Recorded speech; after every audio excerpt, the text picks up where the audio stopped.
welcome to the Good Girl Unleashed podcast. I'm here with Kristin, and we have a really incredible conversation planned for today. So I really want to dive into play as medicine and really working with the aspects of perfectionism and playing small and how we can actually utilize play to support us to really being more in our authenticity and in our truth. And what I've found for me, which we were just kind of talking about prior to this call, is that the journey can go really deep. And I know for my work, and I'm sure with your work as well, we can go to some really deep places. It can feel sticky and icky and uncomfortable.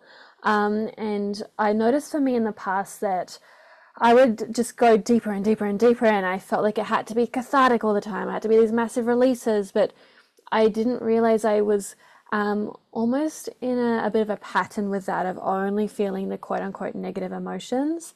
And I didn't actually know how to be with what we might perceive as positive, like the goodness, the pleasure, the play, the lightness, like love. It actually took quite a bit of work to expand my capacity to be in those frequencies. And so what I'm really resonating with is bringing more play into the journey, more pleasure, more enjoyment, so that it doesn't feel so heavy all of the time. I love doing the deep work. I love going into the darkness, into the shadows, and all that deep work is really what lights me up. But at the same time, really recalibrating and bringing more of that play and that enjoyment into the journey as well, to really support our nervous system rather than overwhelming our nervous system. So that's what I'm feeling really excited about journeying into today. I just want to hand over to you, Kristin, and feel free to introduce yourself, share a little bit about you and what you do, what you bring into the world. Thank you. First, I just want to say, as I'm listening to you talking, I'm feeling like excited about this conversation. My body's feeling light, and just talking about play and the lightness feels good. And we'll dive more into it, but because I totally agree with you. As another therapist, I'm a licensed clinical social worker, but I operate my private practice completely remote and work with women who are in their own trauma recovery, all sorts of different kinds of backgrounds with trauma healing, developmental trauma, complex trauma, you name it. I've heard it all. And so we are working in the depths of it. And to add some lightness to my work, I've expanded into bringing in surf therapy into the mix. And I'm really excited about this because it's a lot of deep work too, but it is about bringing fun into the work, about bringing play, about re-experiencing the body in a light, joyful way, in a new way. There's risks involved, but um, so I have been developing some surf therapy retreats for my clients to come join Costa Rica, where I currently live. And yeah, it's been a really exciting part of my work to bring play into work, as well for my clients to bring play into their healing. Um, so that's kind of what I've been up to professionally. And I'm excited to dive into this conversation with you here from all the way across the world and connect more with you. Yeah, thank you. I found it so fascinating, yeah, to like when you reached out, and I was like, oh, this just feels so divine. And I was sharing with you how there's just been this deep calling to go to Costa Rica at some point. And I was like, oh my God, this just feels like another sign. And then looking into your work and seeing like the incorporation of surf therapy and retreats, I was like, this is just so cool. I'm curious, just to kind of touch on that a little bit more, like what called you to bring more of like the surf therapy into this work? I fell in love with surfing. I did not grow up surfing. I'm from Wisconsin in the United States, which is not even near the ocean. But I lived in Oregon for quite a bit and in my 20s. And my first time surfing was actually in Australia, my mid 20s. But later in life, so I always been sort of called to like, what if it's funny. I always had this thought. I was like, what if I could be good at surfing? But I just never knew it because I never tried it. And for me at the time, it wasn't about surfing. It was this metaphor of like, what could I be really good at? But I have no idea because I've just never tried it or I've never been exposed to it. but I was always drawn to the ocean. And so eventually I surfed a little bit more and realized it was something I wanted to spend my time doing because I was so drawn to this feeling that I had on the water. It was some of the first moments in my life where I had felt complete and totally present in my body, safe in my body, and having these moments of like total stillness. I'm here, I'm present, and I'm enjoying it. I'm not rushing off to be somewhere else. I'm not thinking about my next trip or my next travels or kind of this insatiable feeling that I had before of needing and wanting more. When I'm on the board in the water, all of that settled, and then I started craving that feeling. Mm. I love that. I'm feeling like, yeah, just the opening of this conversation is like the opening of my heart. Like, I feel that just that tingling and that openness and that softness. And like, it's almost like I can feel potentially what you may have been experiencing, or even just like kind of a touching or tasting that experience within my body without even needing to be there, which is really cool. And it actually brings up, which is actually feeling like a really divine entry into this conversation today, is it reminds me of my first time surfing, like my first lesson I had. It's something that my partner's a surfer, and he seems to be a natural, like he just picks things up like that. If anyone knows about human design, it's actually in his chart. He's just a natural at a lot of things. Whereas for me, I've definitely grown up with that feeling of perfectionism and needing to get it right. And if I thought I was going to get it wrong, I just wouldn't even try. And so, yeah, like that playing small and holding myself back. Because like, if I can't get it right the first time, I don't want to do it. And so I built up the courage to get my first surf lesson also in Australia.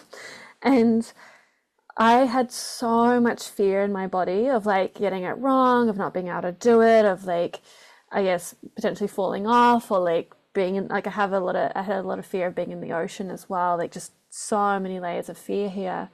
And yeah, there was just this like, oh, like I actually really enjoyed it and I got up a few times, like that was great, but then I never ended up getting back into it. And I think there's still that fear of like perfectionism, and yeah, just noticing that, but also feeling that being drawn to learning, drawn to being in the water, drawn to that like what I might this idea of just that freedom and that presence and being one with the water, one with the waves. Like I always talk about the emotional waves and emotions being like the ocean, and just I resonate with that feeling of water and ocean so deeply. Um, mm, It's interesting yeah, though, as you say that, right? Like we crave that feeling of stillness and wholeness and flow and presence, but the perfectionism is the thing that gets in the way. mm, I deal with it too. It comes up all the time in surfing, especially surfing now gets to be this really cool avenue for me that I get to work with that because it yeah, becomes so practical for me. But it's the perfectionism or the fear.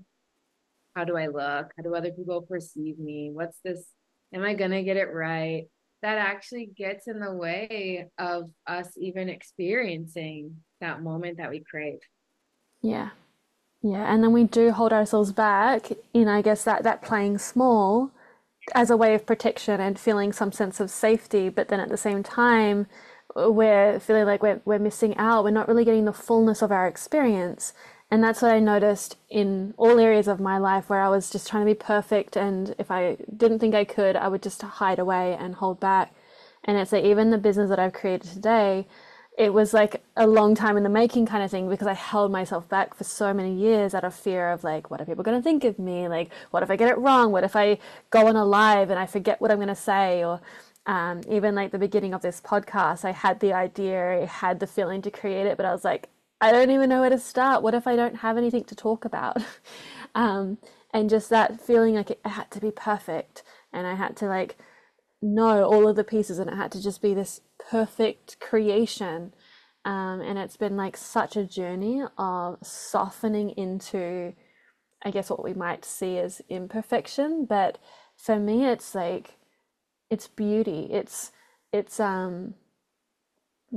Just really feeling into almost like these, like that's what I love about what I do with my podcast now. It becomes more organic rather than needing to be this kind of structured, this is how it has to be, and there's like this rigidity to it. For me now, there's this fluidity. There's like, where does this want to guide me? Where does this want to take me? So even with like our conversations, I never have like, this is where we're going with it. It's like, here's something we desire to talk about and let's see where that takes us. So it's like we're going with the waves of the ocean as that kind of intention or that theme of the conversation guides us. Mm. And there's a piece of that. There's so many fun themes coming up. Like, and that is play, right? I think play is the medicine for this, because when we play, we have to let go of the control. For me, it's like I want to control those pieces. What are we going to talk about? What are we going to talk about first and next? And that brings a sense of safety. But you're right, when it comes to the ocean, for example, I'm going to keep using that metaphor. We can't control the wave that comes next. We can't control how long the wave lasts. Can we feel safe enough to let go a little bit of that control, to have fun, play, to enjoy it? I just have been thinking a lot about how control really gets in our way of that, really gets in our way of play. Yeah.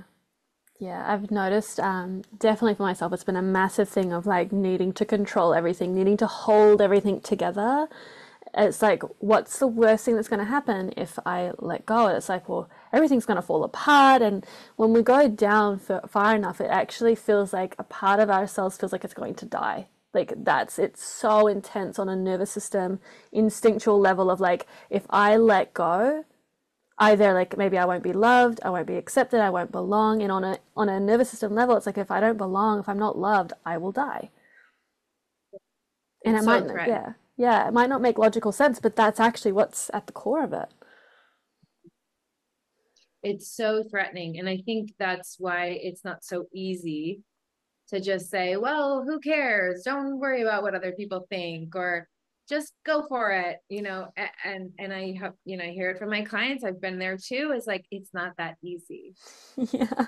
It feels so terrifying. And we all, I think, to some degree care what other people think, but this feels different, when we are playing small, when we are really afraid to take that next step. Can feel like life or death. Yeah. And it's for me, it's like it's a legitimate fear. It's like validating that part that is afraid rather than like you were saying, like, oh, just let it go. Like just let go, just feel it. Like let's just like kind of get over it pretty much. Just do the thing. Like, oh, you'll be right, just go for it. Um, and rather than actually allowing that part of you to take up space, to be met, to be held with compassion and tenderness of like, I so get why you would be afraid here. Like it so makes sense to me. Let me hold you in that. So there's a lot of compassion there. So whilst we're like, yeah, like start to bring in more play as medicine and let go of like the perfectionism or the control, it's actually working a little deeper with those parts to create that safety to feel like, yeah, I can let go. And yeah, bringing in play as we move through that process, I feel like is such powerful medicine. I like that you said working with the different parts, because I find that for some of us, play is not easy. Reintroducing yeah. Yeah, same. I, and I've been working with some clients recently on what did play look like when you were a kid? Was there a time where it was easy, or no? Was it always risky to play? Did it feel safe to play? Were you made fun of when you were yourself?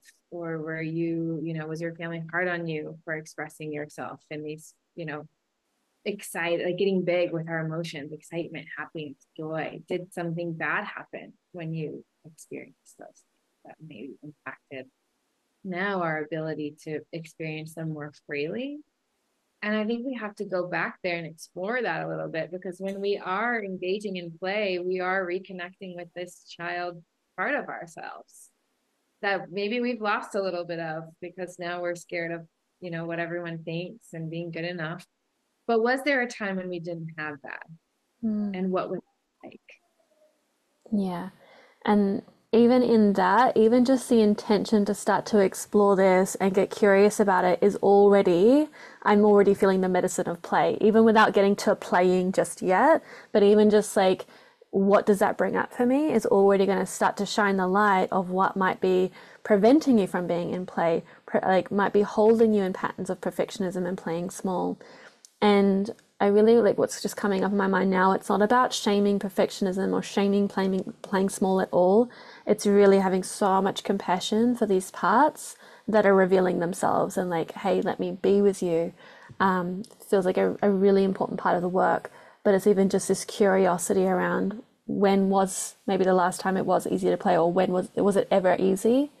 Something that comes up for me is like, because I've got two children, 3.5 and 3 months, watching them just be in complete authentic innocent play, especially in the beginning with my son, I was just like, I don't want to play, I don't enjoy playing, I don't want to do this. And witnessing him just wanting to play, and I'm like, this is boring to me, I don't want to do that. And just again holding compassionate space for that part that didn't feel any desire to play, didn't know how to play, didn't know how to connect with that. And in that was so much medicine for me. That's opened up more of the access point to more play, to more innocence, and really being with them in that, but also being with my inner child in that.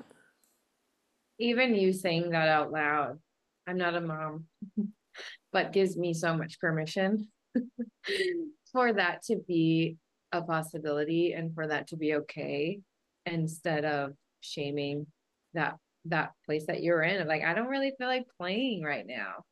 Mm, yeah. It's huge, and I feel like for me, I put so much pressure on myself. Like, I need to be more playful, otherwise, I'm a bad mum.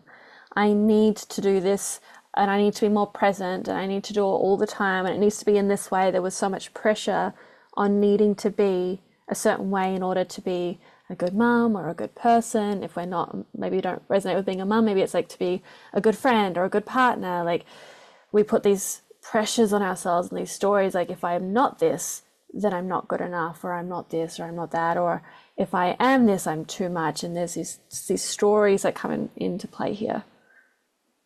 It's so interesting how play can then become a part of the perfectionism. Like, I have to play the right way and enough, and I have to be fun enough.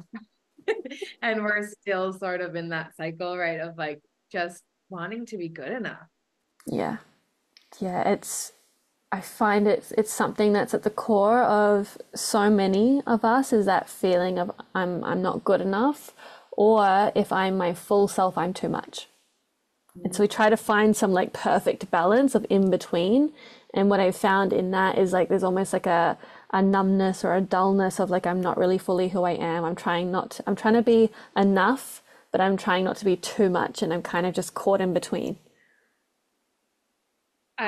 My whole gut and breath held Yeah. when you said that, because it's impossible. I mean, but we're all sort of doing that, right? A little bit like holding right in the right space, but how constricting that is for our bodies and for our nervous systems, for our minds. Yeah. Yeah, even for me, I'm like, as you mentioned, like, yeah, like I'm feeling like, ugh, like I'm not even like breathing right now, and it's so cool actually to be able to connect to that, because for so long I was very numb and dissociative, or dissociated, and I wasn't able to notice these things in my body, and just noticing how when we're doing that, what it actually creates in the body, like this tension, this again holding it all together, holding things down, creating like that. I was just having a conversation around like depression, of depressing, like holding everything in, holding everything together, and it creates so much tension in the body, and just so much pain is what I experience. It's just like, oh, like it's, yeah, just Yeah. so much constriction, so much like not being able to be in my fullness and enjoy life. And it's kind of just like almost like coasting through life, or like just kind of going through the motions, not really feeling like the passion and the aliveness and the fullness of all that it gets to be like human, all that we get to experience. Yeah. Surfing is just so much as you're talking about that, it's so much my mirror.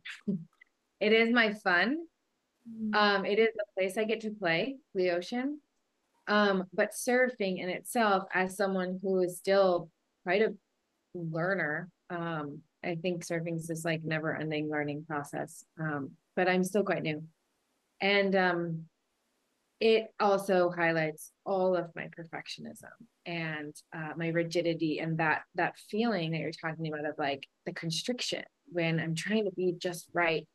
Um, See it. I mean, I see myself surfing. There's photos, there's videos, and I get to see where my body's actually really locked up, or Mm. trying to do a maneuver just right, or trying to look a certain way, right? And instead of just being free and letting my body do weird things, and oftentimes I'm reminded of that in the water because I'll get rigid and stuck and holding, and then it doesn't go well.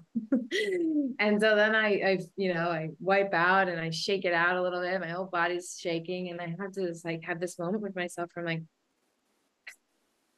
we don't need to be perfect. We don't need this. And can you take up space in your body? Can you just get weird and silly with your body instead of holding and see what happens, and but let loose with it. And so I get this moment where I get to play with my own perfectionism, meet it again and again and again, and then try to sort of correct it, but in a very it shows up for me in surfing very visceral, very in my body because I'm so present with it. Yeah. Um, it's a fun way to just play with actually letting go of some of that tension.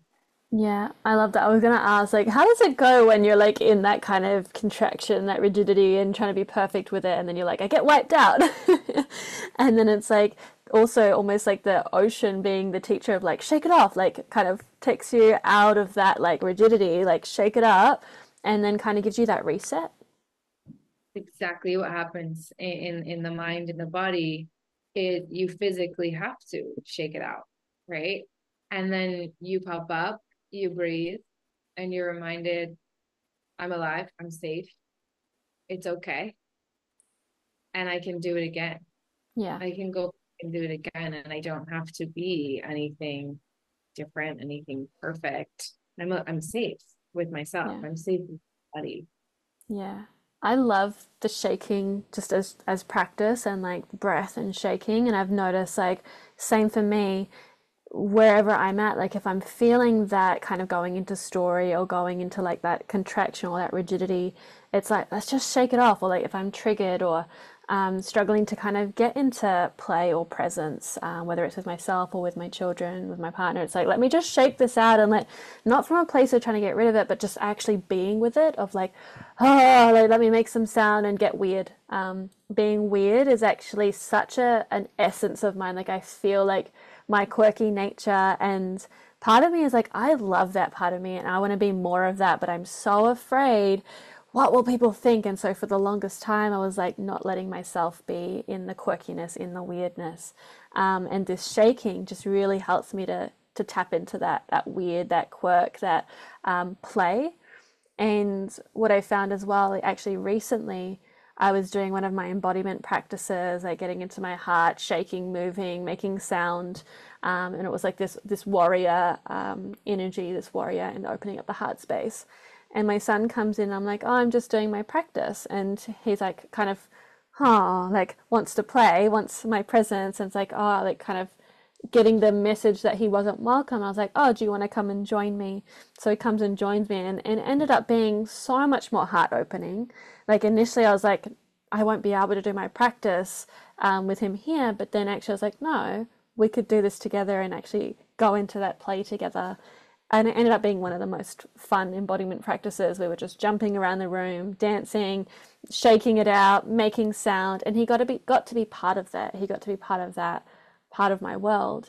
And so it kind of brings back to the part of when I was sharing oh, I don't know how to play and I don't really want to play, and actually finding ways that we can play together and ways that we can really lean into that enjoyment and enjoy each other's company, which is really cool. Yeah. Yeah. And so it was just a nice way to be able to find play together and actually bring him into that part of my world, because usually it is like, oh, I do my practice and I close the door, and yeah, I felt like he just wanted to be included and he wanted to be in play, he wanted to be in presence. And so actually inviting him into that made it one of the most fun, and it being like a warrior heart opening practice, we just had this huge heart opening experience together and it was so much fun. And that was you, I feel like, letting go of what it needed to look like, or maybe what Yeah. you had planned, right? The control of like, I think that's the ticket. It's like letting go of what we thought it should look like, or plan, or how we visioned it. Like, we can let go just a little bit. We have a little bit more space to find play, and play with what can evolve. Yeah, and I think that's exactly like really like the essence of play is like letting go of it, like you say, letting go of it needing to be a certain way and then just seeing how it unfolds, seeing what comes up, like allowing it to be more of a dance into the unknown, rather than needing to know how everything needs to go and how it's going to end up and what's going to happen. It's actually leaning more into that unknown and that mystery and that curiosity and that innocence of that. Mm. And I think the more we actually allow ourselves to be in that space, the more we step slowly into incorporating some play, the safer it becomes. The more affirmation we get for, okay, I can be a little silly and weird and things are going to be okay.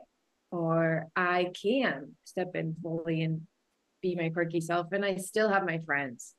Mm. Or the world did my project that I put out there. We'll slowly build evidence for that, but I don't think it happens all at once. Um, it's more of a process of building that safety of letting go and knowing, oh, okay, it's okay.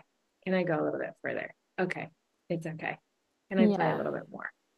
Yeah, and I found like the magic in, like, for me having children is witnessing them be in their complete like authenticity, innocence, play, weirdness, like saying what they mean and just like being in that, and like, oh, it's okay for me to play now, like it's okay for me, like if I'm dancing in the street it's okay because my son's here, like there's still that part of me. I was like, it wouldn't be okay if my son wasn't here.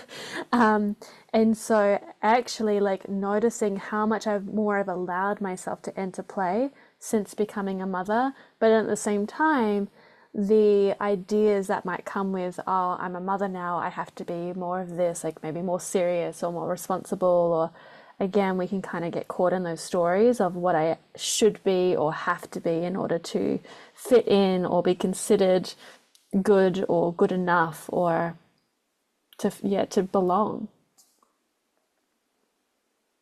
All about Yeah. Are your children's playfulness rubbing off on you? Yeah. Yeah, Yeah. love that. Yeah, and like even connecting with like friends that have that playful energy, um, or meeting my partner in that playfulness and that playful energy. So it's like, yeah, my kids have definitely brought a lot more play and a lot more of that innocence and that joy back into my life, because for so long I was very serious, like holding everything together, very rigid. And as I started to unravel, like through deep embodiment work, and then my son came in quite quickly after that. Yeah, it was such a big part of my journey of opening to play, but then also finding other access points, like even within, for me, like for my business, again, there was these ideas of it has to be perfect, has to be this way, like trying to, like, I guess, plan everything to create a sense of safety. But then finding in that, how can I create more safety inside so that I can create more space for play, more space for like organic unraveling, just like the way I like to do my podcast is like I have an idea or we have a theme or a topic, and we're just gonna pretty much play in the energy of that and see where it takes us. So yeah, kind of that invitation for those listening is really like exploring some different access points. And I'm curious if you wanted to speak to that a little bit more of how can we access play, especially if it is something that's like maybe so foreign or so scary, or like where do I even start with this?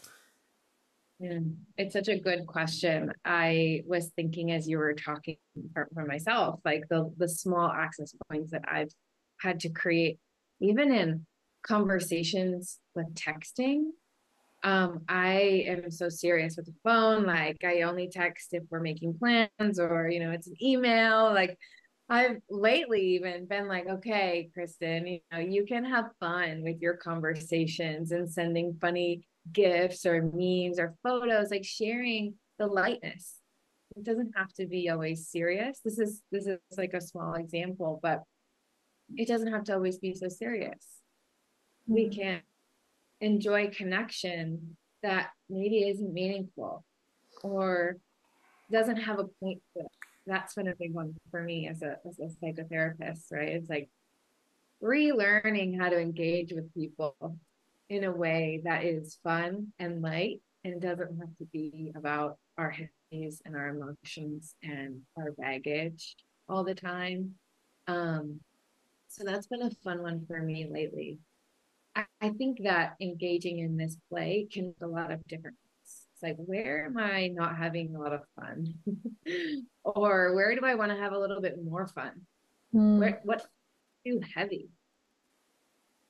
So I've been, one of the retreats I'm hosting is really focused on this play aspect because it does get heavy. And especially when we're doing the work and we're in recovery. And now I think too, everyone is talking about trauma. We just get kind of like stuck there a little bit when we're exploring other relationships or exploring ourselves. It's okay to have fun. It's okay to be in the lightness too. And in fact, it's really good for us. It's really good for us, but it's harder to stay in that place, I think, than it is the heavier and the hard places that we get to deal with.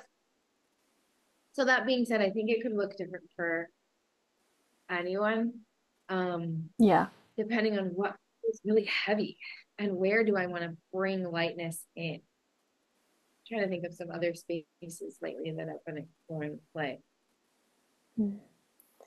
Hanging out with a lot of kids lately because Yeah. that also helps me.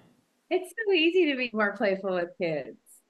There's like no judgment is how it feels. Like it's just a non-judgmental space where they actually really appreciate your weirdness, your authenticity, your transparency, your honesty, like you just being in that playful energy. It's so received is how it feels.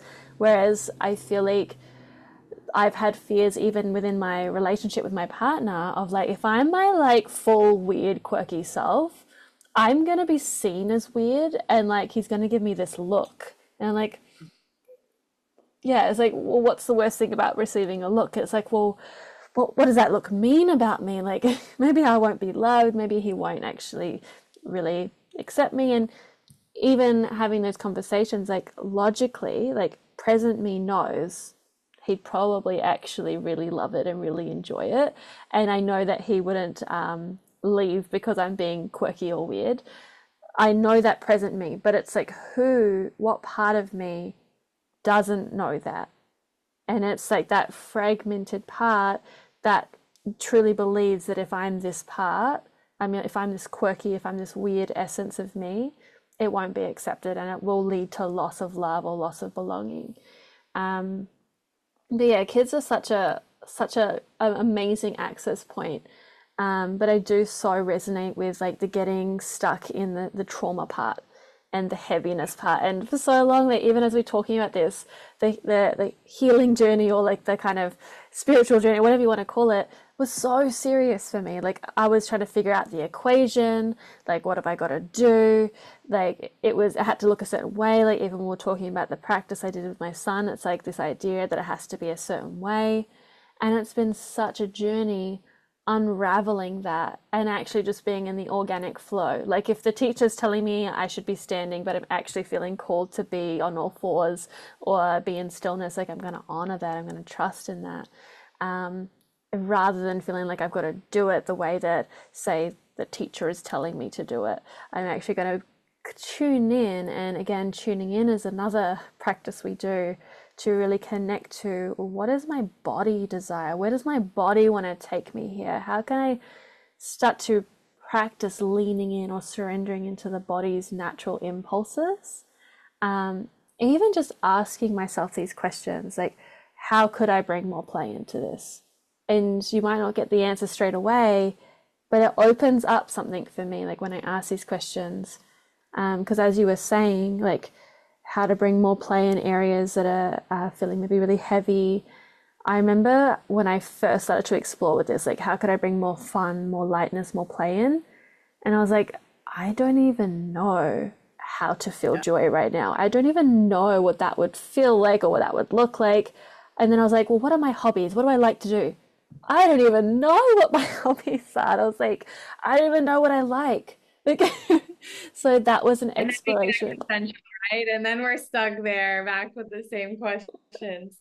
I find that too, nature can be such a really good place to start because with other people, as you said, it can be so triggering and bring up all of our sense of belonging, feelings of not enoughness.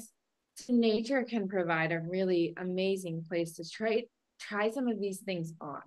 Mm, What does play look like when I'm sitting in the dirt next to a river?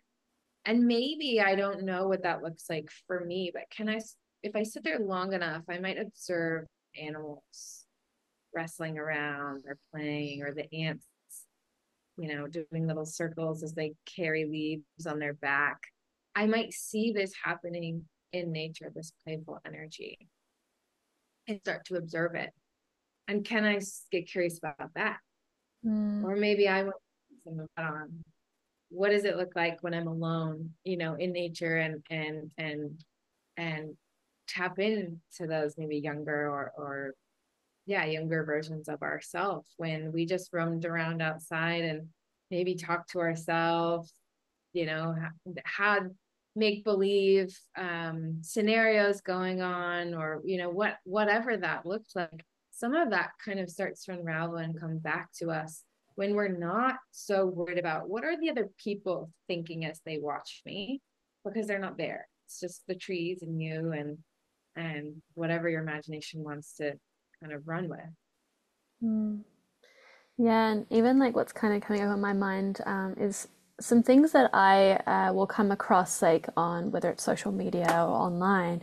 We witness other people playing or other people being in like maybe they're dancing or they're doing like they're sharing what they're passionate about, and you start to see maybe or get curious about what other people do, and it just starts to maybe awaken that within you of that more of like I don't need to do what they're doing because they're doing it. It's more just like bringing that curiosity of like what could this be for me? What could this open up for me? Could I try this on? Maybe see if I like it. And if I don't, I can put it back down. Just like children would walk around and like, try this toy. No, I've had enough. I'm going to put that down and I'm going to play with this toy. There's no judgment of like, this toy is bad, this toy is wrong. I'm going to go play with another toy that is good or better or whatever. There's none of that. It's more of a, I'm playing with this and now I'm done. I'm playing with this, now I'm done. So it's I trying love it on. try it on. Does this work for me? Was this fun? Did I enjoy that? How did I feel about that? Do I want to do it again? Mm, And I love that approach and the curiosity there, as well as observing other people in play, yeah. enjoying. I think that is even something that we lose touch with sometimes is, are the people in my life playing? Yeah. Are they enjoying? Mm. Do I see them? Is that a part of my energy, my bubble? Because if it's not, it's going to be even even harder and probably feel even weirder to try it on. Yeah, totally. And yeah, I definitely feel like that observation from a place of curiosity and noticing what comes up for you when you do see someone playing. Because if we feel like it's wrong to play, we might actually go into a bit of a judgment towards other people being in their play. And again, just getting curious about the judgment. So again, not like wronging or shaming yourself of being in judgment, but noticing like maybe where is that resistance to being in more play or witnessing others be in their play. And this just becomes play in itself. It just becomes a big exploration of like, let me see what's here. Let me see what's here. I like that. Mm, yeah, I love this. This feels really good. Um, mm, I'm curious if there's any other pieces that you're feeling called to share around play as medicine, around kind of like when we're getting stuck in that perfectionism or playing small.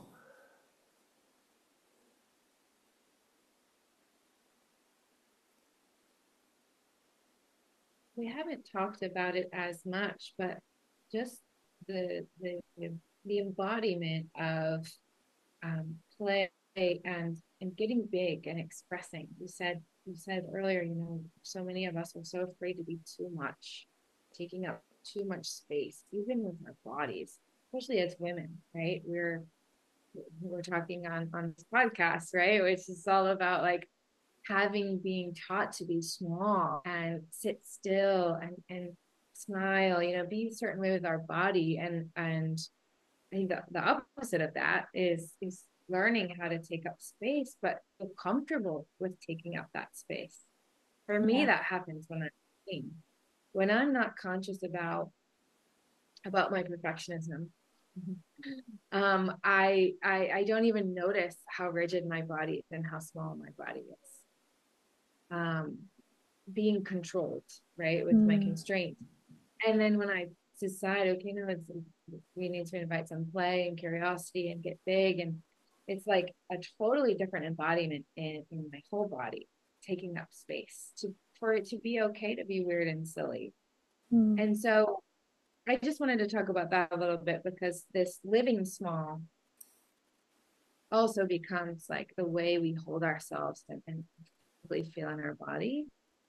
And living bigger can start with simply taking up more space with our body, whether that's through play or through dance, and any way that play can look. But even power poses, as you were talking about in your practice, like getting comfortable being in different positions of our body that could maybe lead to more play down the road, or being comfortable with it. yeah. And a big piece for me in this is like that pendulation and like meeting the edge. Like we don't have to kind of go from being like completely like in that contraction to all of a sudden going from like say 0 to 100 of like I'm hiding and I'm playing small and now I'm just gonna like step out and like we we're saying earlier like just let it go and just do the thing. Like it doesn't necessarily always go in that way, but like meeting your edge and honoring that process, and just like small ways that we can find more play or small ways that we can open up the body and start to experience more of that expression, that openness. But yeah, so like even like this podcast is all about that. It's like that good girl unleashed. It's really coming into that fullness, that expression, but not from just kind of necessarily jumping in the deep end. Just like say with surfing, we don't go straight out to the deep on the surfboard when we haven't even learned like anything. We've never been on a board before. We don't know anything about surfing. Like we're just going to go out in the deep. It doesn't really go that way, as far as I know. We start on the sand. We start like I did anyway, and you start to learn those poses and getting your body in that position, starting to feel like what is my body going to feel like? Like what position is it going to potentially be in? Obviously, it changes and you flow and you move, but we start to find our grounding on the sand, and then we start to move into the shallow part of the water, and then we start to move a little bit further out. We start with little waves. We don't go into the massive like what the ones that look like tsunami waves with the professional surfers. Just looks terrifying to me, but at the same time you don't start there. It's one step at a time, and it's the same here. It's the same here with play. We start one step at a time. It's the same with our expression. Like for me, I didn't go from not being able to say hello to someone to all of a sudden being in my full like wildness and like screaming or like cathartically releasing. Like it wasn't an overnight thing. It was one step at a time. So even just getting curious around like what is maybe a small step you can take on that journey to more play, more enjoyment, maybe a little more expression or more taking up space. 100%. Setting realistic expectations for what it can look like for ourselves is so important. Mm. So important. Yeah, and for me, like with that perfectionism piece as well, what I noticed was like I wanted to be like I guess the expert, or like I wanted to get it right straight away. I wanted to go like I did want to go from 0 to 100. Like I was like I just want to start and be really good straight away. And in that process, I found, especially with my business, is actually really catapulted that process of knowing that I'm not going to get it perfect, especially the first time round. But even like I've realized that there is no necessarily like this perfect place to get to, because there's always room for growth and always room for improvement. And I love that. I love that there's always room for expansion. There's also room for when I go into contraction to honor that.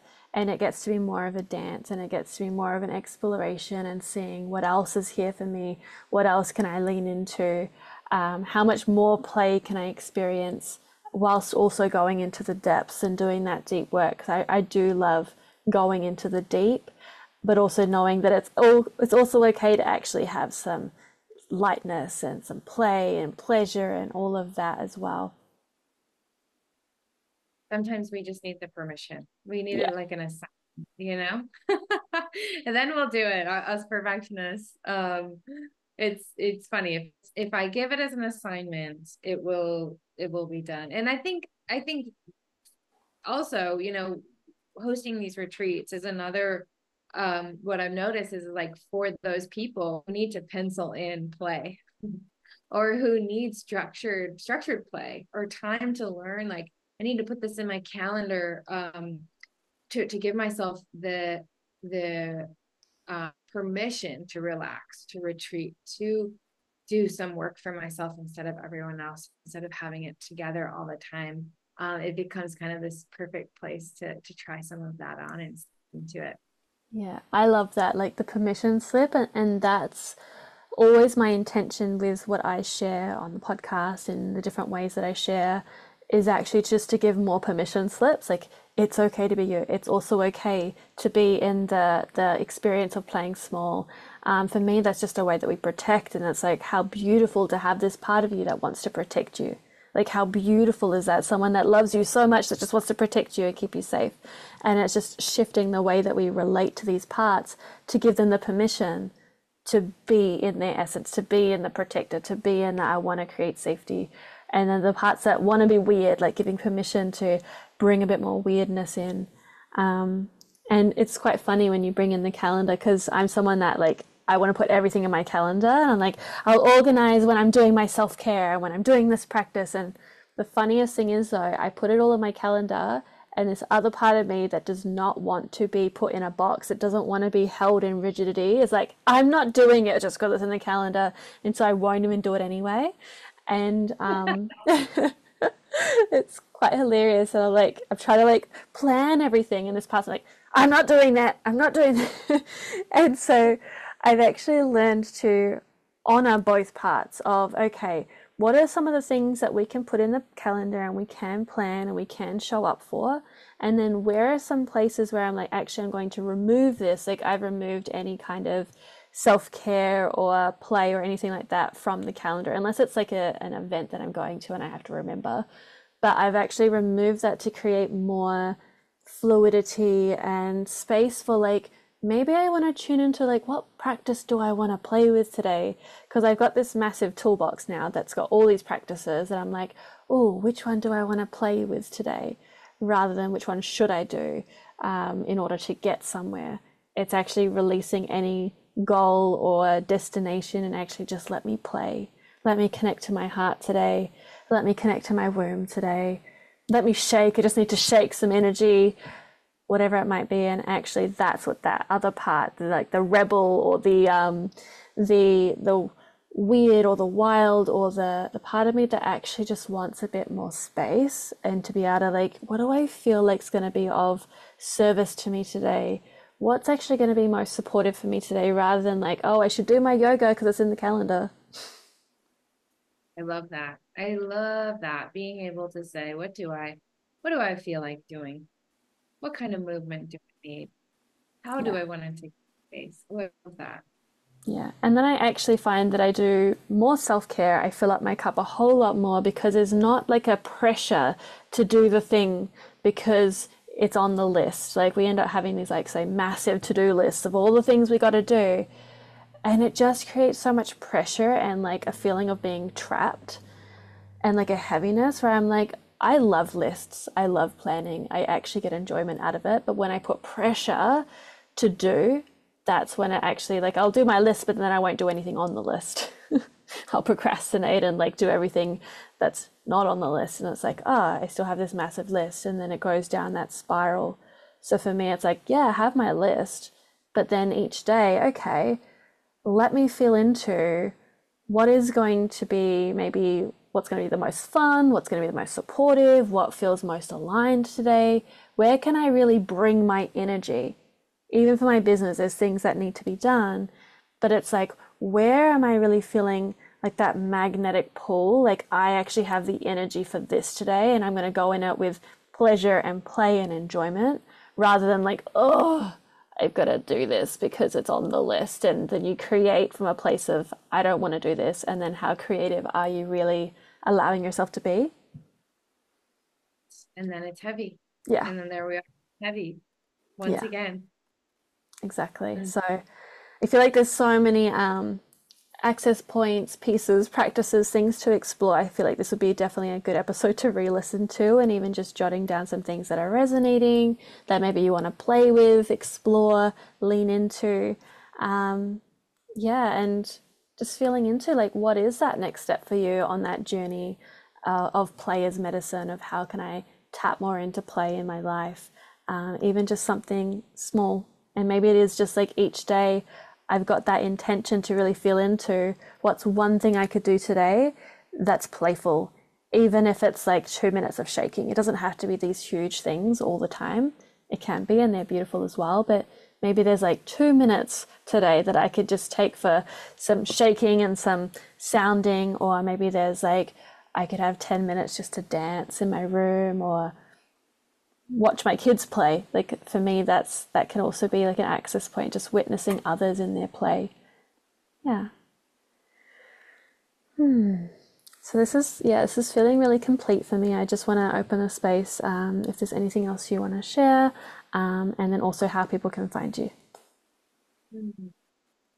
This is feeling great for me. And I really appreciate both sort of the the balance between um the small access points of finding play in these tiny little moments versus the big. I think sometimes we gravitate towards both, and I am someone who definitely will go for the big thing. Like, okay, maybe I need to plan a trip, or maybe I need to move, my life to another country. And I love to travel. And so that has brought me a ton of play and joy in my life, but it doesn't always have to be those big things. And so, great. So, it could be a retreat, or it could be these tiny moments that you were said, just like, can you find 2 minutes? And so I love playing both of that. Yeah, beautiful. And even for me, something that comes up is like daily celebration, like celebrating ourselves, acknowledging ourselves every day brings more of that lightness and that play of like, yeah, go me. Like, and I do this with all my clients and students, like, let's celebrate. And like, I don't really have anything to celebrate. And it's like, well, sometimes it's celebrating the fact that we're here, we got up this morning, we ate something today, or like we did something, like even just what we might see as small things we can celebrate. And sometimes like there is, especially with the perfectionism, we're like, it has to be this huge thing, it has to be this big thing. And for me it's almost like that saying, like, go big or go home.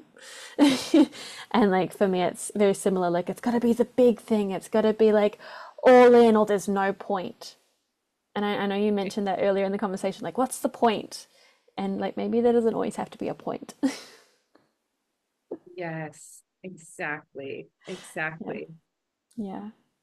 Thank you so much. This call's just felt really nourishing, and I really felt the embodiment and the connection, like the real felt sense of play and lightness and like heart opening, and how the journey of healing and integrating, coming home to self can actually be fun, can be pleasurable, can be playful. It doesn't always have to be super heavy. Yeah, that play is actually such a resource. Yeah. And so Absolutely. how can people find you? People can find me either at my website, emergewithfreedom.com, or on Instagram, emergesurftherapy.com. If anyone is feeling like they need a place to try on some play and wanting to explore surfing, there is still 2 spots left in a surf retreat that I'll be hosting in March. Um, and I'm really excited about to incorporate all sorts of play. Um, but otherwise, they can follow along with me there. I love that. I hope to make it to a retreat at some stage as well.